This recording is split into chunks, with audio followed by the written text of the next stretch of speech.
आप देख रहे हैं हमारा खास पॉडकास्ट शो जागो मनुष्य। इस शो के जरिए हमारे खास मेहमान संतान दल के प्रेसिडेंट शंकर सरकार जी आप सभी को प्रकृति व ब्रह्मांड के प्रति जागरूक करेंगे। इस शो में बात होगी धर्म की, राजनीति की, जाति की और तमाम उन मुद्दों की जिन्होंने लोगों को बांटने का काम किया है। हमारे जन्म सिद्ध अधिकार के अनुसार इस प्रकृति के सभी संसाधनों पर सभी का समान अधिकार होना चाहिए। इन सभी विषयों पर देखिए हमारा ये खास पॉडकास्ट शो जागो मनुष्य। माँ संतान को सबको लेके गोद में बैठता है, 4 बच्चों को गोद में ले लिया, 4 बच्चों को लेके खिलाता है, गप सुनाता है, गाना सुनाता है। तो आसमान एक तरफ मेरा माता भी है, पिता भी है। प्रकृति का जो कानून है, संविधान है, वो सबसे बड़ा समाधान का संविधान है। धरती में जो संविधान बना है उसमें आज तक समाधान नहीं हुआ। धरती का किसी का समाधान नहीं हुआ। धरती बर्बादी का रास्ता में जा रहा है। धरती का समस्या का समाधान एक ही है, नेचर को मानो। नेचर दूर की बात है, खुद को मानो, खुद को विश्वास करो, खुद को प्यार करो, खुद को याद करो, मैं कौन हूँ।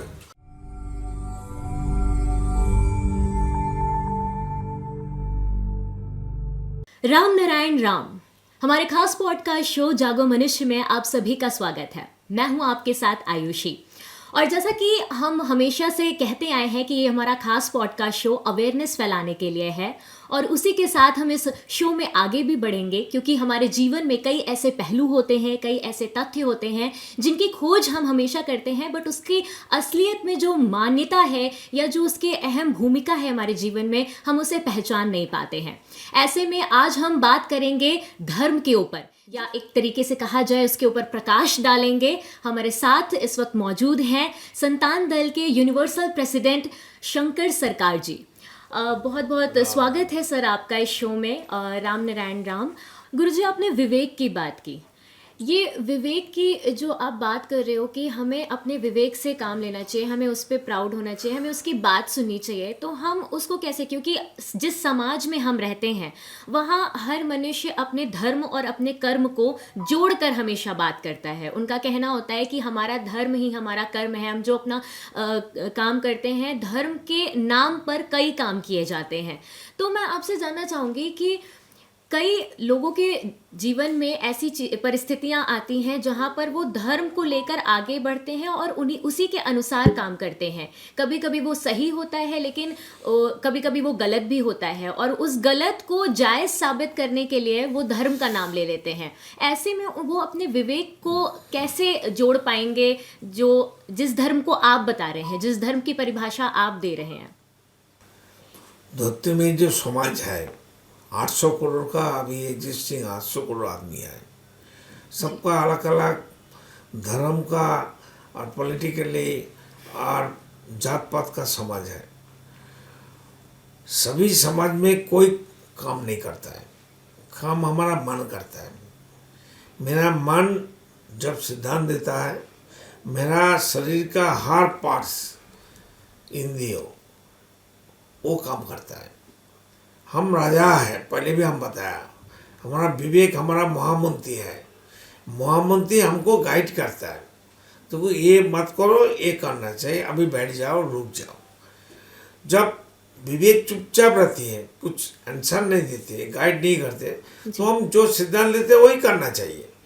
जब हमारा विवेक कहता है ये काम मत करो, रुक जाओ, बैठ जाओ, तो हम नहीं करना चाहिए। और तो भी जबरदस्ती कोई बंदा करेगा, कोई इंसान, कोई मनुष्य करेगा, तो करने से पहले ही सिद्धांत लिया, करने से पहले ही वो कमजोरी हो जाएगा, मेंटली शरीर सब कमजोरी हो जाएगा। तो भी नहीं सुनेगा, समझेगा नहीं, तो उनका बर्बादी होने का 100% चांस है। इसलिए धरती में समस्या कहाँ से शुरू हुआ?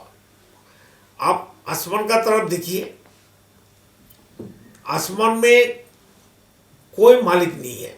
सूरज है, पानी आए, हवा आए, धरती आए, अनगिनत तारे ना करता है, आसमान आए। आसमान कभी नहीं बताया मैं मालिक हूँ, मैं भगवान हूँ, मैं ईश्वर हूँ। ये तो हम लोग को सोचने का चीज़ है। पेड़ में आम पक गया, उसका कलर आ गया, उसका स्मेल आ रहा है, गंध आ रहा है, सुंदर आ रहा है, देखने में हमको लालच होता है, तो खाना चाहिए। तो आसमान को देख के हमको सीख होना चाहिए जे आसमान हमको क्या बताता है।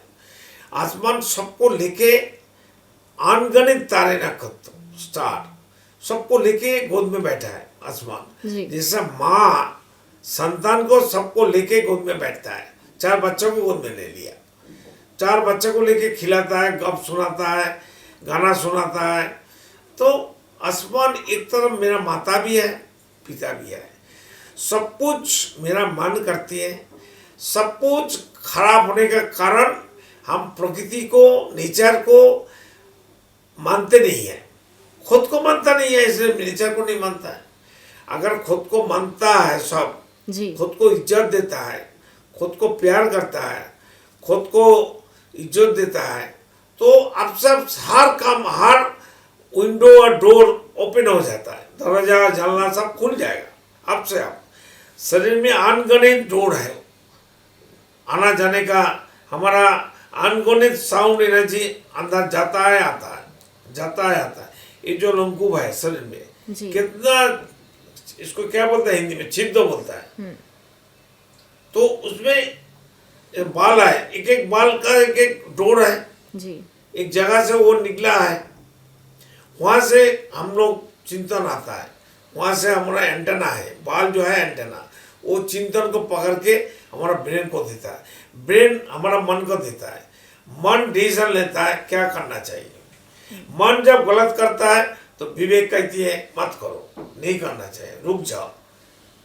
अब विवेक चुपचाप है, कुछ आंसर नहीं देता है, कोई डिस्टर्ब नहीं करता है, कोई बाधा नहीं डालता है, तो कम करना चाहिए।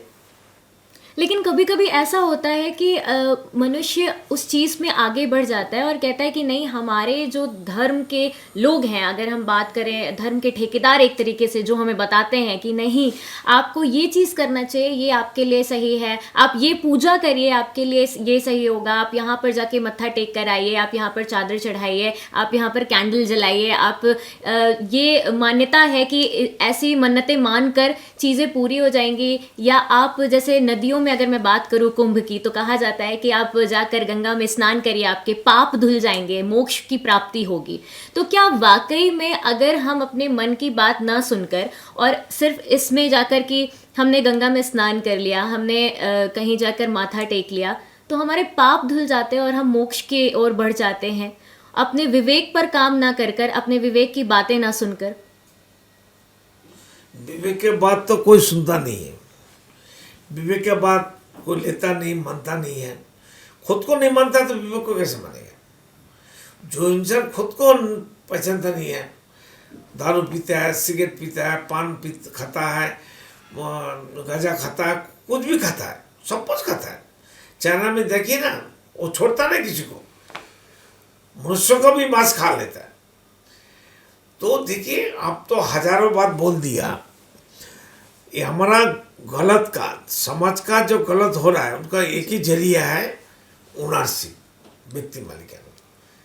हम तो पहले भी आपको बोला, आसमान में कोई मालिक नहीं है, ओनर नहीं है, कोई अल्लाह, कोई भगवान, कोई ईश्वर बोल के हम खुद को नहीं बताता है जी। तो हम क्यों उनको ईश्वर कहेंगे? अच्छा, ईश्वर कहेंगे ठीक है, वो तो बोलता नहीं है, बताता नहीं है कि मैं मालिक हूँ। मेरा पापा घर में बोलता है मैं मालिक हूँ, मेरा नाम से प्रॉपर्टी होना चाहिए। सभी प्रॉपर्टी मेरा पापा का नाम पर था, पापा गुजर गया, मेरा बेटा बेटी, हमारा भाई बहन का पर हकदार आ गया कानून से। धरती में एक कानून है, संविधान है, वो भी मैनमेड का है।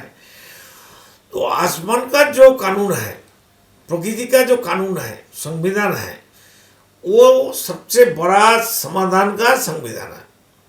धरती में जो संविधान बना है, उसमें आज तक समाधान नहीं हुआ। धरती का किसी का समाधान नहीं हुआ। धरती बर्बादी का रास्ता में जा रहा है। धरती जब पैदा हुआ, सृष्टि हुआ, एक दिन ये खत्म होने वाला है। 52 टाइम्स ये धरती ऊपर का चीज धरती का नीचे 2-5 किलोमीटर नीचे चला गया। अभी जो कोल ऑयल निकालता, कहाँ से निकलता है? सभी जीव प्राणी उसको कन्वर्ट होके ऑयल बन गया, पेड़ पौधे को कोल बन गया, ऑटोमेटिक प्रोसेस है ये। जी। तो इसलिए साइंस को जरूर मानना चाहिए। पहले खुद को मानो ना भाई, मेरे को देखना चाहिए मैं कौन हूँ, कहाँ से आया, कहाँ जाना है, क्या करना है। इतना बड़ा चीज गिफ्ट मिला विवेक, ये विवेक को हम कम पर नहीं लगाता है। हमारा अपना मर्जी, अपना मनमानी करती है। धरती में ऐसा कोई बंदा है जो विवेक का साथ 24 आवर्स उनका बात सुनता है, उनका बात अनुसार सभी काम करता है? ऐसा है कोई बंदा? कोई बताएगा जब मैं करता हूँ? जी। इसलिए धरती का समस्या का समाधान एक ही है, नेचर को मानो। नेचर दूर की बात है, खुद को मानो, खुद को विश्वास करो, खुद को प्यार करो, खुद को याद करो मैं कौन हूँ। कौन देखता है, कौन सुनता है, कौन खाता है, कौन समझता है? कोई बंदा, कोई इंसान, कोई प्राणी, कोई जीव, कोई साइंटिस्ट, कोई जस्टिस, कोई लेक्चरर, प्रोफेसर, कोई बता नहीं सकेगा जो कौन देखता है, कौन सुनता है, कौन खाता है, कौन समझता है। हम जो कहते हैं हम सुनते हैं, हम देखते हैं वो भी हम समझते हैं, हम खाते हैं ये हम समझते हैं। खाने के बाद हमारा खून बना कि नहीं बना, और भी हर चीज़ बनता है खाने के बाद, वो तो देखना चाहिए। तो देखना चाहिए तो सोचना भी चाहिए, सोचना चाहिए तो रिजल्ट मिलना चाहिए। तो रिजल्ट तो देने के लिए विवेक बैठा हुआ है। तो विवेक का बात कोई नहीं मानता है। धरती में एक भी इंसान हम नाम बताइए जो विवेकवान है, विवेकाधीन है, विवेक का बात से 24 आवर्स हर काम, हर एक्सरसाइज करता है। मन हमारा मनमानी करता है। देखिए जब हम चिंतन करते हैं जी, साथ साथ बैड चिंतन, बुरा चिंतन, अच्छा चिंतन दोनों बराबर आता है। तो हम लोग क्या करते हैं, बुरा चिंतन हमको अच्छा लगता है, उसको पकड़ लेते हैं। जो अच्छा चिंतन आता है वो विवेक का है। ये है अविवेक और विवेक, दो चीज। विवेक अंदर है, उजाला भी है, अंधेरा भी है। जी। तो अंधेरा है इसलिए उजाला का कीमत है, उजाला है इसलिए अंधेरा का वैल्यू हमको समझदारी आ गया। जो उजाला है, अंधेरा है, तो दुख है तो मेरा सुख भी है, भूख है तो खाना है, हमारा प्यास है तो पानी है। हर चीज का अपोजिट हमको मदद करने के लिए सृष्टिकर्ता जो ईश्वर अल्लाह खुदा गॉड है वो हमको पहले से अटेंशन से बना के रखा है। इसलिए हमको खुद को मानना चाहिए। धरती में हर इंसान खुद को मानेगा। और एक ही चीज हटा दो धरती से, व्यक्ति मालिकाना, ओनरशिप हटा दो। जी। आप सोचिए सभी जो कंट्री है, देश है, राज्य है, उसमें जो मिलिट्री, पुलिस और सरकारी कर्मचारी, आईपीएस, आईएएस ऑफिसर होता है ना, इसमें तनख्वाह देने के लिए कितना लाखों लाखों करोड़ रुपए चला जाता। जी बिल्कुल। काम क्या है? बॉर्डर गार्ड देने का। बॉर्डर की क्या जरूरत है? धरती एक है तो धरती को बांटा किसने?